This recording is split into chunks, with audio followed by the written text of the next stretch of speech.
The bells of the convent tolled for the last time. Their iron tongues shivered against the mountain wind, spilling echoes over the olive hills of Thessaly, a land already tasting of smoke. Inside the crumbling chapel, beneath frescoes cracked like old wounds, 22 women prayed in whispers. Their lips moved in rhythm with the candlelight, though each knew the candles would die before the sun did. Beyond the walls, the horizon glowed red, not with dawn, but with conquest. Ottoman banners shimmered like burning silk against the evening haze. No riders came from nearby towns. No soldiers remained to guard them. Only wind, silence, and the certainty of what was coming. At the altar stood their abbess, Sister Eleni of Lisa. Her hands trembled around a silver crucifix older than the empire itself. She spoke softly, her Greek accent turning each word into a prayer and a warning. If they breach our walls, she said, keep your vows inside your hearts. Let no one steal what cannot be touched.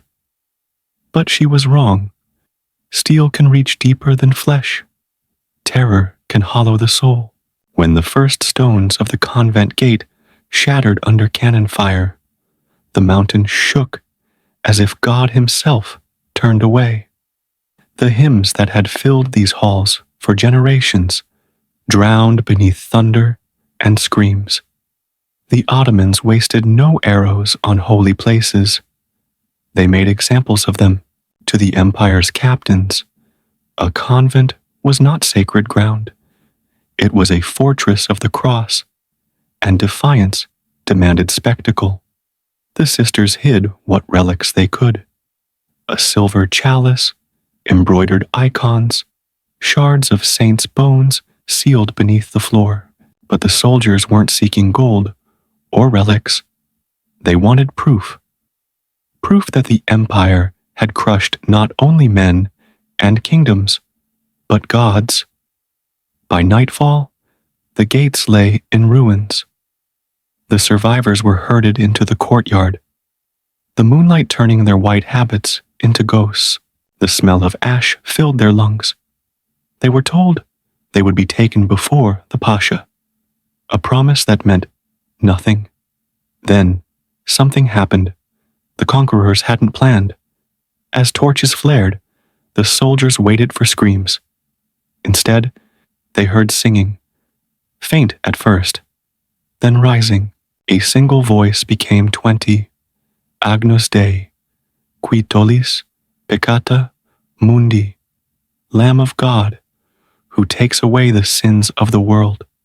The hymn trembled but did not break. The captain, seasoned by sieges, stood frozen, unsure whether to mock or to silence them. When the chanting ended, he ordered the abbess forward. Eleni still clutched her crucifix, blackened with soot. Renounce your God, the captain said. Accept ours, and your sisters will live. She looked at the flames, eating her chapel, and whispered, I have already given my life. What else can you take? The captain turned away. He had no answer. What followed was never written in full. Ottoman chronicles mention only discipline for those who refused reason.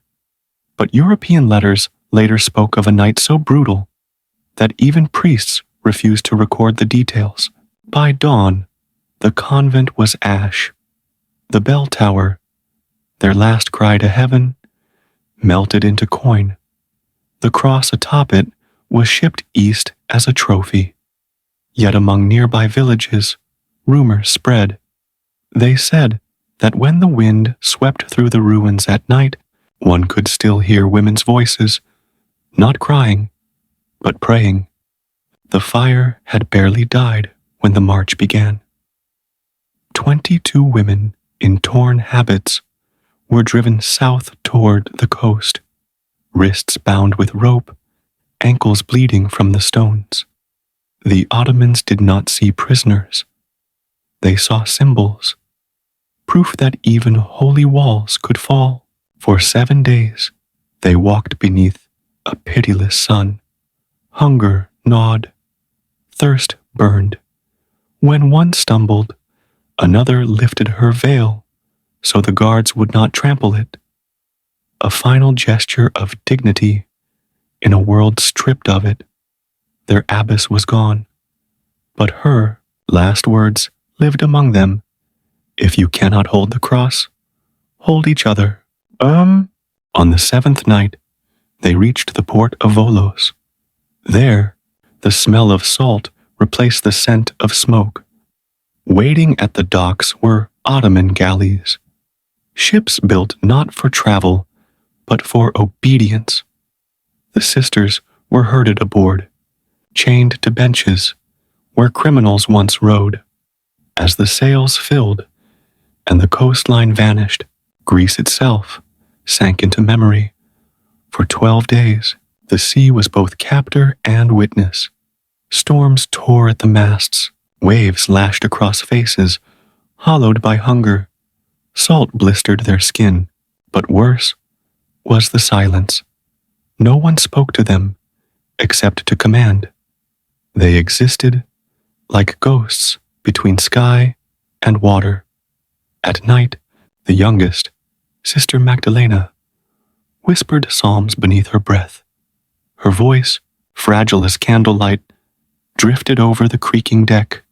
Even chained men, Greeks, Serbs, Italians, turned their heads to listen. For a moment, the sea grew quiet, as if the world itself paused to remember mercy. When dawn finally broke over the Bosphorus, Constantinople rose before them, domes and minarets gleaming like blades, the city of the world's desire. But for these women, it was the mouth of a lion. The galleys docked beneath the shadow of the old Byzantine walls. Drums echoed from the harbor. Traders shouted in languages none of the sisters understood. They were led through streets choked with incense and noise, past markets, palaces, and fountains carved with forgotten emperors' names. Locals stared. Some crossed themselves, others spat. Christian nuns among captives were a rarity even in an empire built on conquest. At last, they reached the imperial quarter. There, beneath the vast dome of Hagia Sophia, once the greatest church of Christendom, now a mosque. The women were forced to kneel. The muezzin's call rose above them, a sound both beautiful and alien. One of the sisters whispered, "We are home," but it is no longer ours. They were led deeper still, through marble corridors into the court of the Grand Vizier. Here, their fate would be decided not by kings or priests, but by empire itself. The vizier sat beneath a canopy of gold thread, expression carved from ice. Scribes waited beside him, with parchment ready to record every name, every sentence, every surrender. The nuns stood silent in their torn robes, eyes downcast, hands bound. Through a translator, they were told, "The Sultan offers mercy. Those who accept the faith of Islam shall be spared. Those who refuse will face the discipline of faith." No one answered. Then, from the back of the line, an older sister stepped forward. Sister Darius, white-haired and hollow-eyed. She bowed, not in submission, but in sorrow. "You may rename us," she said softly, "but you cannot rewrite the prayers we carry." The translator hesitated. When he repeated the words, the vizier's face remained unreadable. Only his hand moved, a flick of the wrist, and the guards dragged them away, not to execution, to something far worse. Beneath the gardens of Topkapı Palace, the empire kept a labyrinth of stone halls, where light rarely entered. There, the sisters would serve, not as martyrs, but as servants. Their faith would not be crushed in a moment. It would be buried alive. And so their second captivity began, in silence, darkness, and endurance, beneath the gardens, where tulips swayed and fountains sang. The empire hid a different world. There, in a maze of stone halls smelling of lime and smoke, daylight vanished. The Ottomans called it the lower chambers of Topkapı, a place for those the Sultan neither pardoned nor killed. For the 22 sisters of Thessaly, it was to be their eternity. The guards marched them down a spiral stair, where torches hissed in the cold. Every footstep echoed like the closing of a door. When the last flame disappeared behind them, the sound of the city died too, replaced by the slow breathing of the earth. They were stripped of their habits, the soft wool replaced by coarse brown cloth that scratched their skin. The veils that had marked them as brides of God were piled like rags in a corner. To the empire, they were no longer nuns, only servants without names. Each woman received a number etched on a thin copper tag. They were told they would clean floors, polish brass, wash garments for those who dined above. Service, the overseer called it, is the mercy of the Sultan. But mercy in darkness has sharp teeth. At first the sisters wept quietly, their sobs lost in the vast chambers. Soon the weeping ceased. Tears were a luxury water could not replace. They learned the rhythm of the underground, the slam of buckets, the clatter of chains as meals slid through iron grates. Hunger dulled their bodies, but not their faith. Eleni was gone, yet her crucifix had survived the fire, hidden inside a fold of Magdalena's garment. When the torches dimmed, Magdalena drew the cross from its wrappings and set it on the floor, a glimmer of silver against the stone. The sisters knelt around it, lips moving in silence. Words were forbidden, but prayer needs no sound. Days blurred. Deprivation was meant to erode them, but it refined them. Instead, their vows of poverty, obedience, and silence became armor. To the guards they appeared broken. In truth, they were becoming unbreakable. Whispers rose through the palace kitchens. Stories of foreign women below who never spoke. Servants carried tales upward. Some said they were mad, others that they were saints who breathed only through prayer. No one dared descend to find out. Weeks bled into months. Their hands blistered from scrubbing marble, their knees split from kneeling on stone. When the call to prayer echoed from the mosques above, they counted the echoes as the hours of their own devotion. It became their heartbeat. Then came the test of mercy. One morning, instead of gruel and water, trays of bread and olives appeared. Silk shawls lay folded beside them. An imam entered, his voice calm and persuasive. "Your God and ours are not enemies," he said. "Take our tongue, and you will be free." Freedom. The word fluttered in their chests like a trapped bird, but they knew its price. To forget the words they had lived by, to unmake themselves.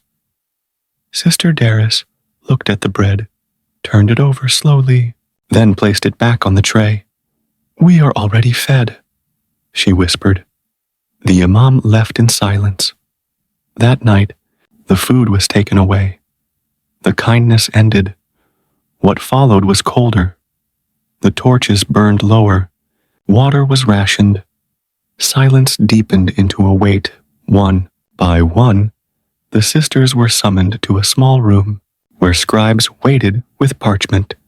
Each woman was ordered to repeat a single line confession of the new faith. Those who spoke were led away. Those who refused returned with bruises that said more than words. 2 young novices from Corfu broke first. They had been scarcely older than girls. When they murmured the phrase, the guards smiled and dressed them in silks. They vanished into the palace above and were never seen again. Their sleeping places were left empty, the straw pressed flat like the imprint of wings. Magdalena, who had once trembled on the galley, began to change. Hunger carved her features into something luminous. She became the voice of courage when voices were forbidden. By gesture alone, she reminded them to kneel, to breathe, to remember. One evening she traced a cross on the wall with her fingernail. The mark was small, almost invisible, but in that gesture, the others felt a spark, a map to survival. Soon every wall bore faint scratches, crosses, letters, fragments of psalms. Their faith became graffiti on the bones of the empire. Time dissolved. When Sister Darys fell ill, her voice thinned to a breath. A guard demanded her name for the record. She smiled faintly. "Call me Silence." After that, none of them spoke to their captors again. Orders were met with nods, threats with empty gazes. Their refusal to react unsettled the overseers, more than rebellion ever could. Power feeds on fear. Without fear, it starves. From that day, the guards began calling them the Silent Ones. They carried their buckets and brushes through the tunnels like ghosts. Even their footsteps seemed softer, disciplined by purpose. Above them, spring returned to the gardens, but down below seasons no longer mattered. The sisters had become part of the palace's breathing, invisible, essential, eternal. And still, each night, Magdalena gathered the survivors. She held the silver crucifix until it warmed to her palm, and in the darkness, they prayed. No hymns, no spoken words, only breath shared between hearts. Sometimes the wind moaned through cracks in the walls, sounding almost like voices. Servants whispered that the women were summoning angels. Others said the dead were teaching the living how to endure. Whatever the empire recorded, it missed the only truth that mattered. In the deepest dark, the light had not gone out. It had simply learned to live without the sun. Silence, not the silence of fear, but of mastery. In the belly of the palace, where the air tasted of rust and stone, the sisters no longer begged or wept. They had learned to live inside the quiet. At first, the guards mocked them. Mad women, they said, ghosts. But as weeks became months, the laughter died. Orders, shouted down the corridors, came back unanswered. The women obeyed, yet with a stillness that unnerved every man who saw it. Obedience had become their weapon. By day they worked, scrubbing marble, carrying water, mending the robes of those who ruled above. By night, they gathered in a narrow cell, no wider than a pew.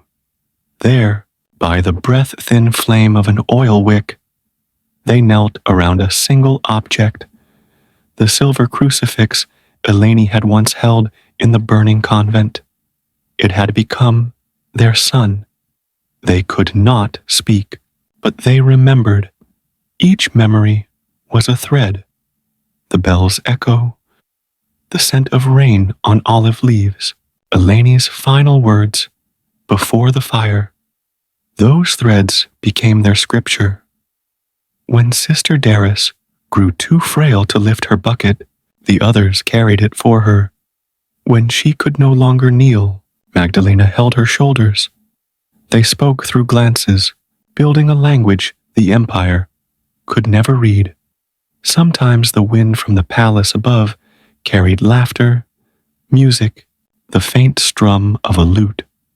Magdalena would close her eyes and imagine that sound was heaven, reminding them that joy still existed somewhere. Then she would return to her work, polishing stone until it shone like water. One night, the grate opened. A new overseer entered, younger, curious, draped in perfume.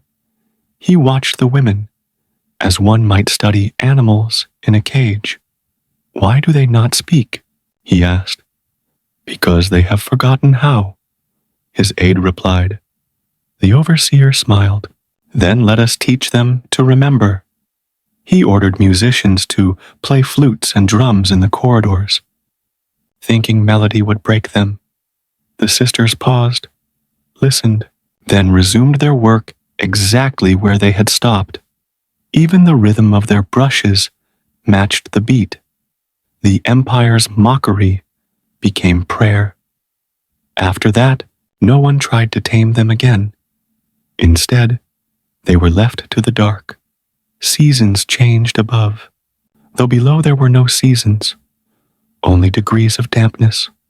Moss crept along the walls. The sisters used it to mark time. Its growth became their calendar. They etched small crosses above the patches to measure how faith grows, even where light cannot reach. Then, Magdalena discovered the sealed archway.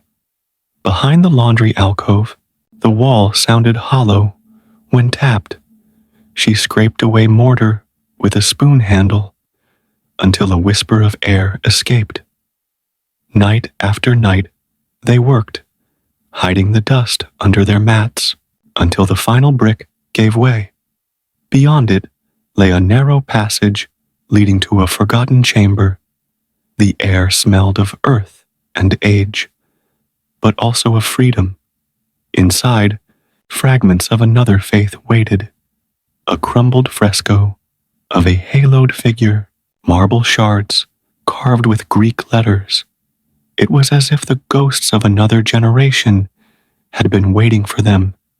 They cleaned the space with reverence.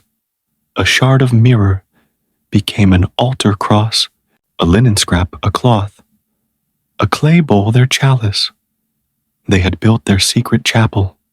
Each night, when the palace slept, they crawled through the gap to that room. No hymns, no sermons, only breath, memory, and the faint flame of faith.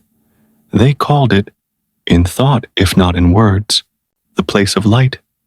Rumors spread again. Servants whispered of strange sounds under the gardens, voices humming in a language no one knew. Some said angels were trapped below.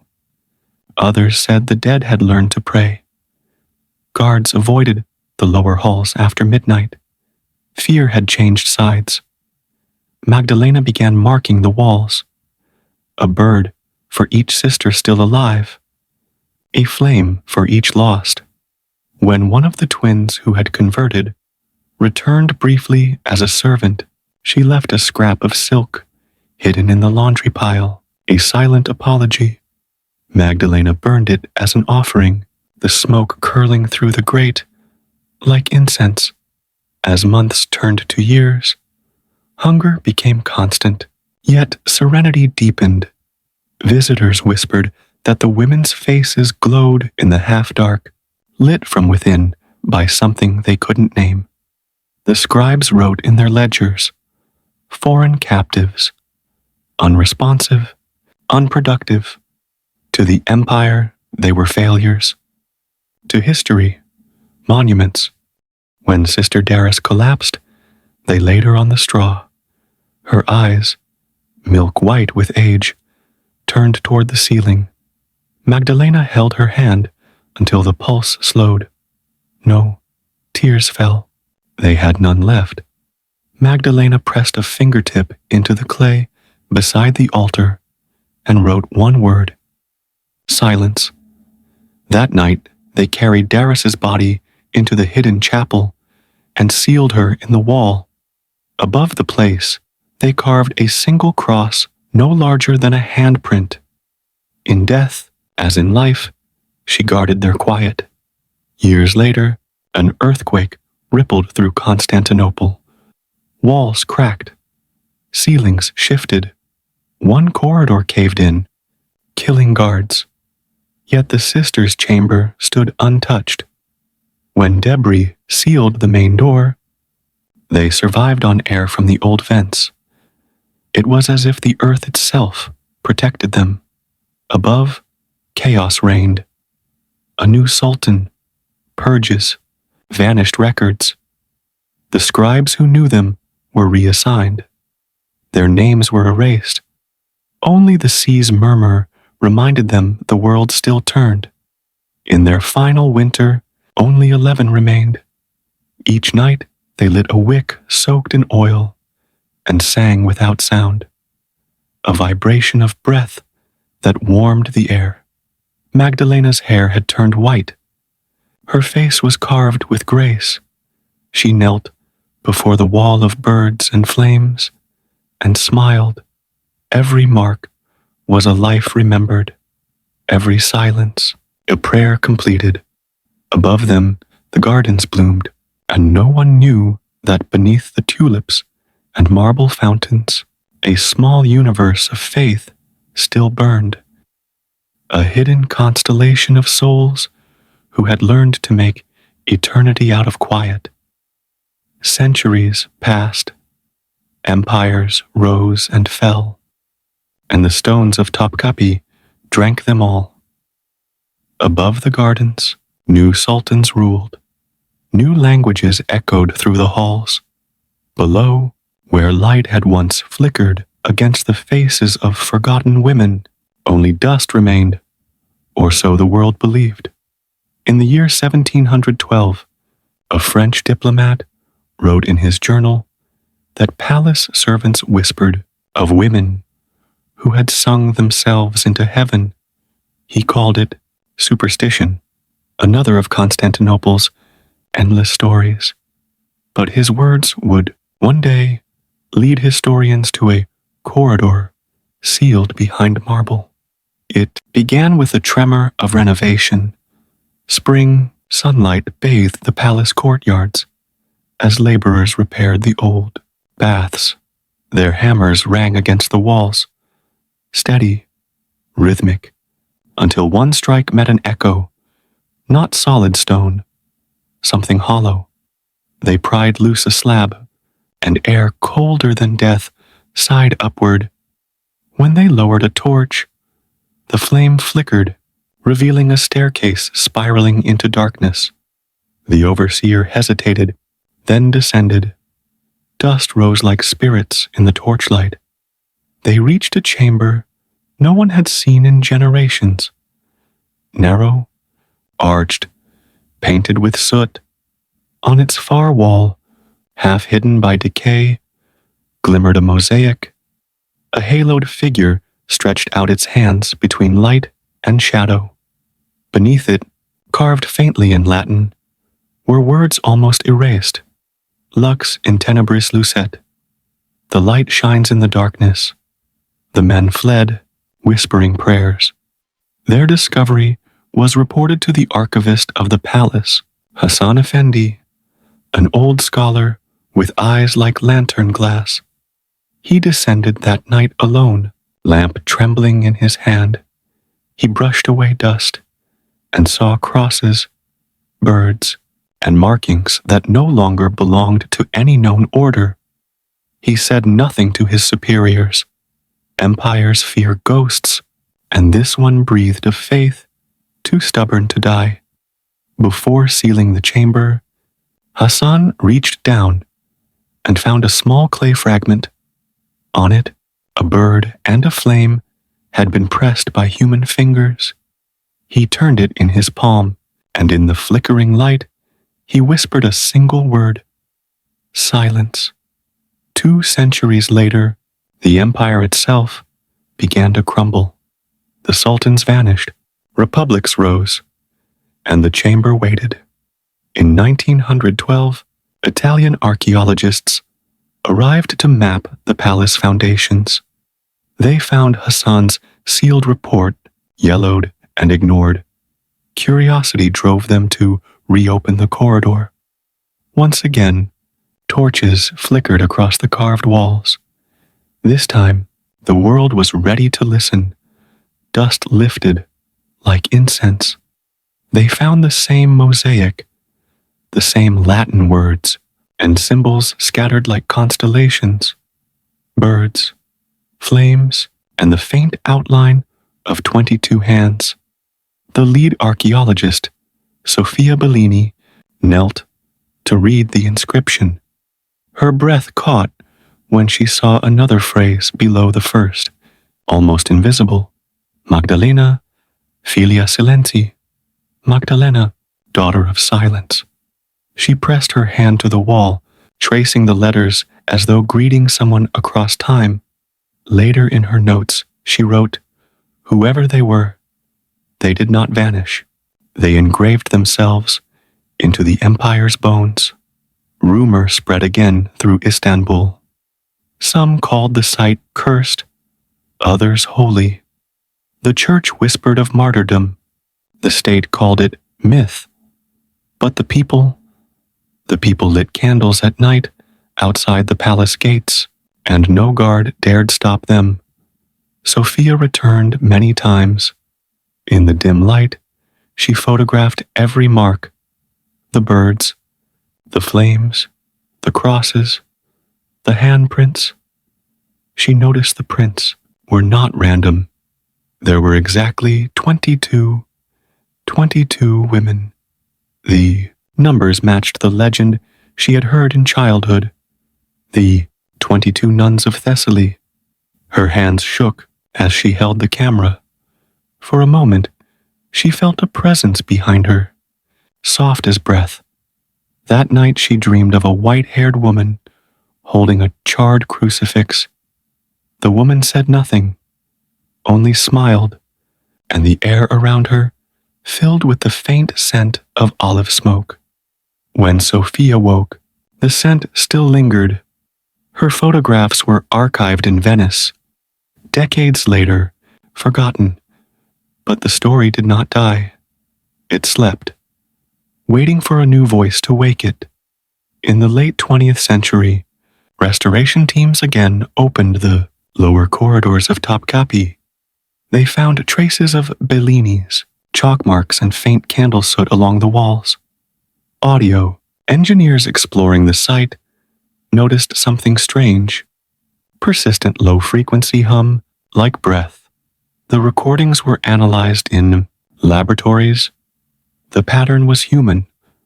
20 overlapping rhythms of exhalation and pause. Too deliberate to be chance. Too perfect to be explained. The newspapers called it the Song of the Silent Ones. Tourists came, pilgrims came, and the palace officials sealed the chambers once more. The faith of the sisters had outlived every wall, every empire, every attempt to silence it.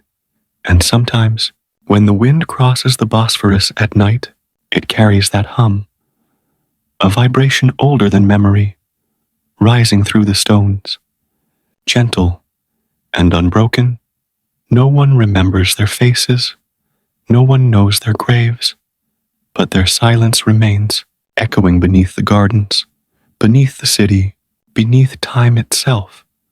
The light still shines in the darkness, and the darkness has never put it out. Morning light poured across Istanbul like liquid gold. From the Bosphorus to the domes of Topkapı, the city awoke to its eternal rhythm. Fairies moaning, gulls calling, and the ancient song of prayer drifting through the air. 5 centuries had passed since the sisters vanished beneath these gardens. Yet somewhere, beneath the stone, their breath still lingered. A young historian named Leyla Karaman walked the palace grounds with a tablet in hand. Her team had been hired to chart the palace acoustics, mapping how ancient chambers carried sound. But for Layla, it was more than data. Her grandmother once whispered bedtime tales about women who sang without voices. Now, she was tracing the place where that legend began. The survey team lowered sensors into vents and cracks between the tiles. Static, hums, ordinary echoes, until one channel came alive with a steady rhythm. Not wind, not water, something breathing. Layla pressed her headphones close. A pattern emerged. 20 exhalations layered in harmony, rising and falling together. The technician laughed. "It's just air pressure," Layla smiled faintly. "Or memory." That night, she returned alone. Guards at the gate were half asleep. No one stopped her. With a flashlight and recorder, she slipped through the vent, crawling into darkness. The air grew colder. Her light caught carvings along the walls. Faint crosses, birds, flames. She followed them downward. At last, the tunnel opened into a small room. The rusted mirror cross still stood at its center, crusted with centuries of dust, and behind it, the wall of handprints. 22 palms pressed into plaster. Reaching upward, Layla turned off her light. Darkness embraced her. For a moment, only the sound of her own heartbeat filled the void. Then it came, faint, rhythmic, human, a low hum, as if the walls themselves were breathing. She knelt and placed the recorder on the ground. When she pressed play later, she expected static. Instead, she heard harmony. Back in her apartment, overlooking the Bosphorus, she analyzed the file. Sound engineers at the university confirmed what her intuition already knew. The frequencies matched human respiration. 22 overlapping patterns. Measured, deliberate. One engineer joked, "Maybe your ghosts learn to sing in their sleep." But Layla didn't laugh. She named the file Silent Ones.wav days turned into nights of comparison and study. The rhythm matched an ancient psalm once sung in the convents of Thessaly, the same region where the sisters were taken. Coincidence, or a memory carved into stone? She stopped trying to decide. She simply listened. Months later, the museum opened a new wing called Echoes of Empire. Layla's discovery became the centerpiece. Visitors stepped into a dim corridor where the hum played softly through hidden speakers. Projected on the walls were the carvings of birds and flames, luminous against darkness. The plaque read, "Recovered beneath Topkapı Palace." The voices of unknown women. Their silence became their song. Crowds fell quiet. Some closed their eyes, others wept. A nun visiting from Greece whispered, "They are still praying." That evening, after the gallery closed, Layla returned with a single white tulip and a candle. She knelt before the reconstructed wall and placed them on the floor. The Latin words gleamed faintly beneath the glass. Lux in tenebris lucet. The light shines in the darkness. For a breathless instant, the hum shifted tone. Soft, responsive, almost alive. Layla smiled through tears. The silence had answered. Outside, the city roared again. Traffic, laughter, the evening call to prayer. But beneath it all, she could still hear the hidden rhythm. The past was breathing. In the weeks that followed, small miracles bloomed. Strangers began leaving candles along the garden walls of Topkapı. No one knew who started it. Musicians sampled Layla's recording, turning it into a haunting symphony called Daughters of Silence. Historians argued believers simply bowed their heads. Faith needs no proof, only endurance. One morning, Layla received a package from Venice, a faded photograph of Sofia Bellini kneeling before a wall of handprints. On the back, a single line in Italian. If you listen closely enough, Stone remembers. She framed it above her desk. Sometimes, in the quiet before dawn, she played the recording again. She no longer analyzed it. She just listened, letting the centuries fold into one endless breath. As the camera pulls back, the city glows. Candles flicker among tulips in the palace gardens. The Bosphorus gleams silver beneath the rising sun. And from far below, deeper than echo, older than empire, comes that gentle hum, the sound of 22 souls keeping vigil. The voice of history is not a roar, it is a whisper that refuses to die.